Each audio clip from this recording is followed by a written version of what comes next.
Les acnés sont simplement une maladie inflammatoire.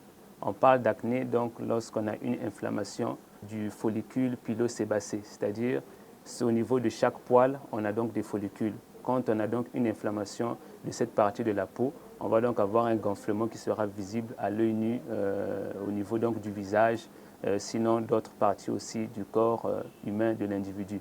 Donc acné égale inflammation du follicule pilosébacé, donc l'inflammation de la peau. Alors il faut noter qu'il y a donc des étiologies comme ça qui peuvent emmener un individu à pouvoir souffrir des acnés. Déjà, il y a premièrement lorsque l'individu passe par l'âge de la puberté. Quand un individu passe par l'âge de la puberté, il y a comme ça une réaction qui enchaîne, qui va induire donc à une inflammation qui ne dépend même pas de la personne, qui va donc emmener cet individu à avoir donc des acnés. Il y a donc la puberté, le passage à l'âge de la puberté. Et il faut noter que les acnés en général peuvent disparaître seuls. Donc une personne peut souffrir d'une acné pendant 1 année, 2 ans, 3 ans, et ensuite ces acnés, sans utiliser aucun produit, peuvent disparaître seuls. Mais seulement cela peut donc avoir après des effets de récidive, donc cela peut revenir après. Il y a aussi le stress. Le stress est aussi un moyen, sinon une étiologie, donc pour avoir donc énormément d'acné. Quelqu'un qui est beaucoup stressé, quelqu'un qui n'arrive pas à se reposer suffisamment tout au long de la semaine, va donc comme ça développer, induire donc l'inflammation donc de ces follicules pilosébacés. Donc voilà donc autant de raisons qui peuvent amener un individu à avoir des acnés. Ce qu'il faut noter, c'est que lorsqu'on est en face donc de l'acné, donc du Propionibacterium acnea, il faut éviter de faire un certain nombre de gestes pour éviter d'aggraver encore la situation. Déjà, il faut éviter de pouvoir se laver avec des savons qui ne sont pas contrôlés, des savons qui ne sont pas du tout doux.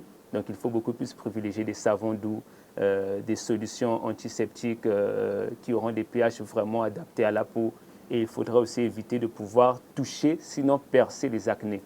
Quand on touche ou on perce les acnés, cela va donc induire à une prolifération donc, du Propionibacterium, ce qui va donc faire que l'individu va avoir encore une prolifération de l'acné, soit au niveau du visage, soit au niveau des pieds, soit au niveau du torse. Donc voilà donc autant de choses qu'il faut faire pour éviter donc d'avoir des acnés. Alors, quand on a donc un visage ou une partie de sa peau comme ça remplie d'acné, à côté déjà donc des mesures qu'on peut donc avoir, sinon faire à la maison, des mesures hygiéniques, comme se laver avec des savons doux qui vont déjà comme ça diminuer l'inflammation, comme utiliser certaines substances par exemple qui vont contenir de l'aloe vera qui est un bon anti-acnéique. On peut aussi utiliser par exemple au milieu pharmaceutique des produits qui vont donc être des dérivés cycliques, donc des dérivés cycliques comme des produits comme la tétracycline et autres qu'on peut trouver comme ça facilement en pharmacie.